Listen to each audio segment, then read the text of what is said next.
Hello everybody, my name is Rich Klusek. And as always, I'm Scott Parker. So this is our last video in the series, and today we're going to be talking about some of the ways that we can measure positive growth and change in the future. Throughout these videos, we have presented a variety of topics, a lot of information, and some different things to get people thinking in a new way about the town plan. However, as you probably noticed, hopefully you've noticed by now, it's a long document. We have only scratched the surface of what the content of this document is and what it means to the town of Leesburg. And we would encourage everybody who's watching this video to go and look at the town plan, look at it in depth, read it, and see how everything we've talked about in a very short span of these videos applies to the town of Leesburg. Having said all of that and recognizing the fact that yes, there is a lot of content in the plan document, there were certain themes that emerged from the public input that were very clear, and those themes that emerged from the public are largely the basis for measuring positive growth and change. If you look at the plan document, currently on page 12, there are 10 criteria for measuring positive growth and change. These 10 criteria basically form the basis of questions that we feel the Planning Commission, the Council, and planning staff should be asking for decision-making moving forward. Things like land use development applications, adding projects to a CIP, or making improvements in the downtown. These are all decisions that when we make them, we really should be thinking about these criteria. So, number one is, does it enhance the town's character? Preserve and enrich the old and historic district, or provide complementary character in areas outside this area? Does it support new parks and public spaces that invite people to gather and celebrate the community? Does it provide more green space? Does it help to address increased walkability and mobility? Does the change result in high-quality architecture? Does the change result in increased provision of amenities? Does the change contribute to a strong tax base? Does the change provide new local employment opportunities? Does the change expand the range of housing options to give options to people in all phases of their life and income levels? And does the change provide environmental benefits? One of the things that we want to stress about this draft plan is that it is at this point just a draft, and we do expect to see changes in the future. We do continue to invite the public's input and consider the possibility of making changes. And in having these discussions, one of the things that we realized was, despite the fact that compatibility is referenced throughout the plan, it's not on this list. So you can expect with the next iteration of the plan that under these measuring positive growth and change criteria, the compatibility is going to be included within that list. And we continue to invite the public to provide their additional feedback of things that can potentially change. We don't think that this plan is 100% complete yet. We think that it does set the right framework, but we continue to encourage the public to reach out to the planning staff to provide your comments with whatever means are possible at that time. So the criteria that we've just presented, while not necessarily applying to every decision point about everything that may occur, does provide balance. Right, we have to realize that not every application or land use decision is going to be able to achieve all of these criteria. And in fact, I think it's important to note that as we go forward, the decisions that we make are going to become more and more difficult. It's going to be more and more difficult to think about the ways to redevelop a parcel of land or to implement a major improvement that may, for example, have some degree of community impact or some degree of temporary impact during construction while we wait to achieve that ultimate vision and goal and those amenities that do contribute to Leesburg. So, just one example. One application may provide a lot of green space for the town. That's a very, very valuable amenity. But if it's largely a residential project, we wouldn't expect it to be a significant contribution to the tax base. On the other hand, there might be applications that do a little bit of all of these things. That's right, Rich. And while not all development applications may meet all of these criteria for evaluation, they may provide benefits in an indirect way. The Leesburg Tech Park example is it could provide to a strong tax base, and via that avenue, providing the tax base, providing employment opportunities, will actually indirectly help us provide open space or amenities in other parts of town that may need it. I'm standing in front of Leesburg Tech Park, one of the town of Leesburg's newest commercial developments. You'll forgive the background noise, for this is on Sickland Road in front of me, adjacent to the airport. This is considered a flex industrial use and is growing increasingly popular in development, mainly for its integration of uses. The town plan envisions, as part of its economic development future, more developments like this where a brewery and a dance studio can combine and integrate well with high-tech uses, with service industries, etc. This type of uses is very important from an economic development standpoint. As far as the tax base goes, there are a variety of tax-paying businesses here, from commercial, service, high-tech. They provide decent jobs, and it's also gives the ability for people that live in Leesburg to work in Leesburg in a variety of different businesses. This town plan is not about painting the town with walkable mixed-use development. We have talked a lot about that, and it's definitely something that the town plan tries to achieve. But there are a lot more things we need to be thinking about, like making sure that the Leesburg economy is successful in the future. We need to think about expanding the tax base so that there's a lesser tax burden on Leesburg's residents. And one of the ways to do that is through more flex development and more economic development initiatives. So if you look at the Legacy Leesburg document, there are a series of focus areas. One of those focus areas considered redevelopment of the Leesburg Plaza Shopping Center, where the Giant is in downtown right now. So when we think about what a rezoning application might look like, let's talk about how these criteria might apply. First of all, does it enhance the town's character? What we'd be looking at in an example like that is looking at the design that an applicant has put forward, making sure that that design is consistent with the design guidelines in the Crescent District, but also making sure that it respects the architecture and character of the Old and Historic District. Does it support new parks and public spaces that invite people to gather and celebrate community? Well, there are a lot of different ways that can be achieved. One of the things that the focus area study considers is a new performing arts center, which is one of the ideas we specifically heard from the public about. Will the new application or a new application provide more green space? Again, there's a variety of ways to achieve this too. Buildings go up a bit, creates more ground area for more green space and more opportunities to gather.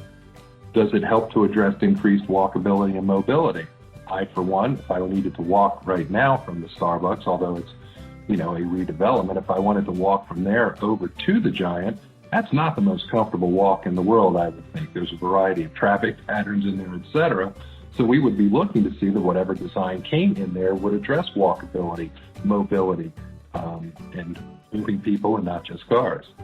That's right. We would essentially expect there to be a grid of streets, for example, with wide sidewalks, things that really foster pedestrian mobility, as we've been discussing, especially in the last video.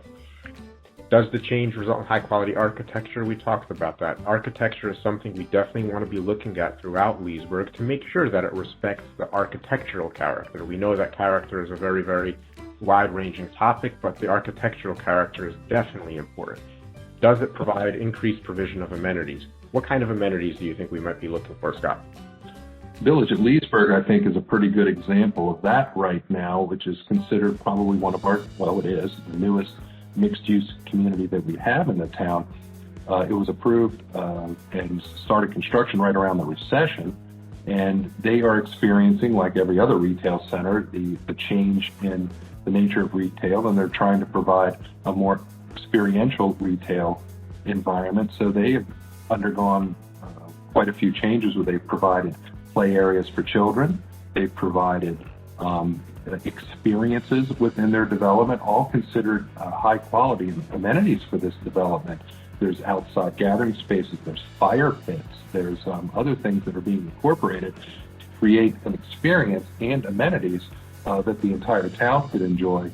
I think it's also important to note that simply the nature of creating a place to walk around and experience Leesburg is one of those amenities. They recently were doing the ice shows there, and it was a great opportunity, especially during pandemic times, to walk around, to have something to do. It's an outdoor activity, and that's made possible by the walkable environment that was created there. Does the change contribute to a strong tax base?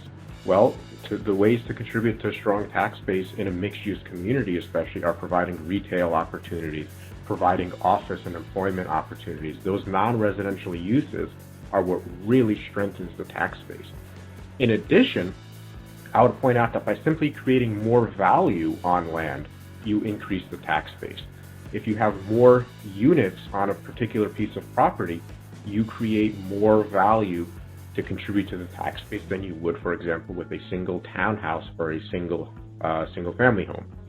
And if we're talking about the case of a redevelopment, it could also try to expand the range of housing options. Like we've talked numerous times that housing as a subject matter is a broad umbrella. It's a large umbrella that's going to encompass a lot of things, and while the town plan does touch upon it, further discussions are going to be had about what affordable housing means to a variety of people. But this type of a redevelopment of one of these areas, whatever comes out of that particular umbrella, will provide an opportunity in some form or another to provide housing options.